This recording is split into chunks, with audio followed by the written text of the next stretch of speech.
আসসালামু আলাইকুম।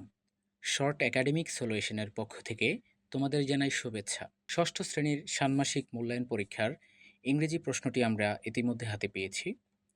তো এই প্রশ্নটিতে কি আছে আমরা স্টেপ বাই স্টেপ তোমাদেরকে জানিয়ে দিচ্ছি। প্রশ্নের শুরুতে ইন্ট্রোডাকশন ফর স্টুডেন্ট, শুরুতে হচ্ছে ছাত্রছাত্রীদের পরিচয়ের কথা উল্লেখ করা হয়েছে। মনে করো তুমি তোমার বিদ্যালয়ের পাঠ্যচক্রের সদস্য। তুমি প্রায় তোমার সহপাঠীদের সাথে বই, ম্যাগাজিন, সংবাদপত্র ইত্যাদি পাঠ করো এবং আলোচনা করার জন্য দেখা করো। তুমিও তোমার সহপাঠীরা লিভিং গ্রিন নামে একটি সংবাদপত্রের নিবন্ধন পড়া শেষ করেছ। এটা পড়ে তুমি অনুপ্রাণিত হয়েছ এবং তোমার এলাকা সবুজ রাখার সিদ্ধান্ত নিয়েছ। তা করতে হলে তোমাকে নিচের কাজগুলো সম্পন্ন করতে হবে। এখানে কলাম একে বলা আছে ৪ জনের দল গঠন করে তোমার এলাকাকে সবুজ রাখতে কি করতে পারো তা নিয়ে আলোচনা করো। আলোচনার মূল বিষয়গুলো নোট রাখো। এখানে ২ নম্বর কলামে বলা আছে ভালোভাবে বোঝার জন্য গোয়িং গ্রিন নামে আরেকটি গুরুত্বপূর্ণ নিবন্ধন এখানে দেওয়া হলো। এখন এককভাবে নিবন্ধনটি পড়ো এবং নিম্নলিখিত কাজটি করো। এখানে একটা নিবন্ধন দেয়া আছে। এই নিবন্ধনটা পড়ে তোমাকে নিচের কাজগুলো করতে হবে। নিচের এখানে কাজ হচ্ছে কি, প্রদত্ত অনুচ্ছেদ থেকে ৫টি অ্যাডজেক্টিভ তোমাকে শনাক্ত করতে হবে এবং সেগুলোর নির্দেশিত নাউনগুলো তুমি চিহ্নিত করে খাতায় লিখতে হবে।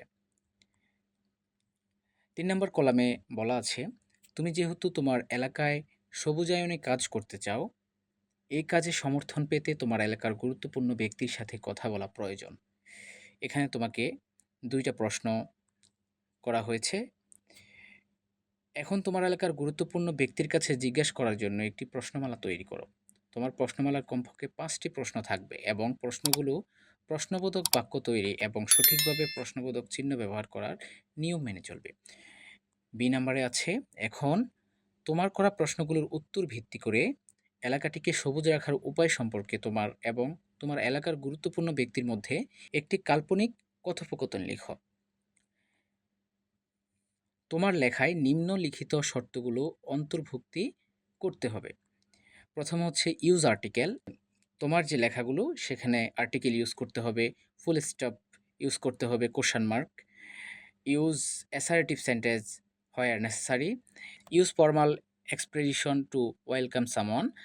৫ নাম্বার হচ্ছে use formal expression to show respect to other opinion. ৪ নম্বরে বলা হয়েছে গ্রিন মুভমেন্ট মানুষের মূল্যবোধের সাথে সম্পৃক্ত, বিশেষ করে স্রষ্টার সৃষ্টি এবং তার সৃষ্টির মূল্যবোধ। এখন এজার অ্যালবার্ট গোস্টের লেখা কাইন্ডনেস কবিতাটি পড়ো এবং নিচের প্রশ্নগুলোর উত্তর দাও। এখানে একটা কবিতা দেওয়া আছে। এই কবিতাটি পড়ে তুমি নিচের ৩টি প্রশ্নের উত্তর দিতে হবে। প্রথম প্রশ্নটি হচ্ছে কবিতাটিতে কয়টি স্টেনজা আছে? কবিতার প্রথম স্টেনজা কপি করো এবং রাইমিং ওয়ার্ডস চিহ্নিত করো। বি নাম্বারে আছে নিচের চোখটি খাতায় এঁকে কলাম এতে কবিতা থেকে ৫টি ওয়ার্ড লিখো এবং কলাম বিতে সেগুলোর সাথে ছন্দের মিল আছে এমন ওয়ার্ড লিখো। সি নাম্বারে দেওয়া আছে কাইন্ডনেস কবিতার মূল ভাব লিভিং গ্রিন এর ধারণার সাথে কিভাবে সম্পৃক্ত তা ব্যাখ্যা করে কমপক্ষে ৫টি বাক্য লিখো। তোমার লেখার কমপক্ষে ৫টি অ্যাডজেক্টিভ ব্যবহার করো। এই হচ্ছে আমাদের প্রশ্ন। সুপ্রিয় শিক্ষার্থী বন্ধুরা, পরবর্তী প্রশ্ন পেতে আমাদের চ্যানেলটি সাবস্ক্রাইব করে আমাদের সাথে থাকো। ধন্যবাদ।